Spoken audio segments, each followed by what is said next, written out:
Fishing rod కదులుతుంది. ఏదో చేప చిక్కినట్లు ఉంది. కాని ఇద్దరు వ్యక్తులు ఇంకా నిద్రలోనే ఉన్నారు. అప్పుడు కెప్టెన్ ఒక నల్లని పక్షి ఆకాశంలో గిరగిరా తిరగడం గమనించాడు. ఎన్నో సంవత్సరాల ఫిషింగ్ అనుభవంతో కెప్టెన్కు అర్థమైంది గ్యాలంకి చిక్కిన చేప భారీగా ఉందని. ఫలితం కూడా అతను ఊహించినట్లే వచ్చింది. పట్టుబడిన చేప అమూల్యమైన బ్లూఫిన్ ట్యూనా. ఆ క్షణంలో జాక్ అత్యంత సంతోషంగా ఉన్నాడు. వెంటనే అతను ఫిషింగ్ రాడ్ను తీసుకుని చేపను లాగడం మొదలుపెట్టాడు. ఈ రోజుల్లో 50 గ్రాముల బ్లూఫిన్ ట్యూనా మాంసం కూడా $3000 వరకు అమ్ముడవుతుంది. జాక్కు ధనవంతుడు కావడానికి ఒక అద్భుతమైన అవకాశం ఎదురైంది. అతను త్వరగా లైఫ్ జాకెట్ ధరించి చేపతో పోరాటం మొదలుపెట్టాడు. కాని అప్పుడు కెవిన్ అతనికి గుర్తుచేశాడు, ఫిషింగ్ రాడ్ ఆ ధనవంతులది. వాళ్లు దాన్ని అద్దెకు తీసుకున్నారని, దాన్ని తిరిగి ఇవ్వాల్సి ఉంటుందని. అదే సమయంలో ఆ ఇద్దరు ధనవంతులు జాక్ దగ్గరకు వచ్చారు.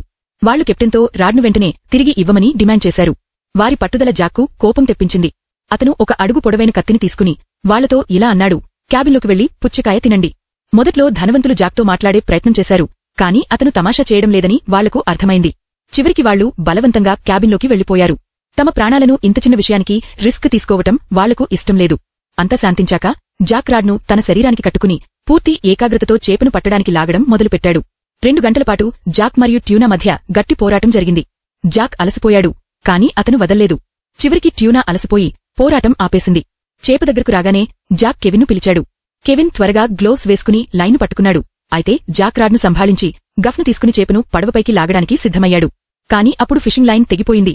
ట్యూనా పారిపోయింది. జాక్ అయినా ఓటమిని అంగీకరించలేదు. మరుసటి రోజు ఉదయం అతను కెవిన్తో కలిసి అదే ప్రదేశానికి తిరిగి వెళ్లాడు. వాళ్లు 100 కొద్దీ హుక్స్ ను నీటిలో వేశారు. కెవిన్ ఒక బకెట్ తాజా రక్తాన్ని సముద్రంలో పోశాడు. తద్వారా రక్తవాసనతో చేపను ఆకర్షించాలని. రక్తవాసనకు ఆకర్షితమే ఒక షార్క్ వెంటనే అక్కడకు చేరుకుంది. రాడ్పై కదలికలు కనిపించాయి.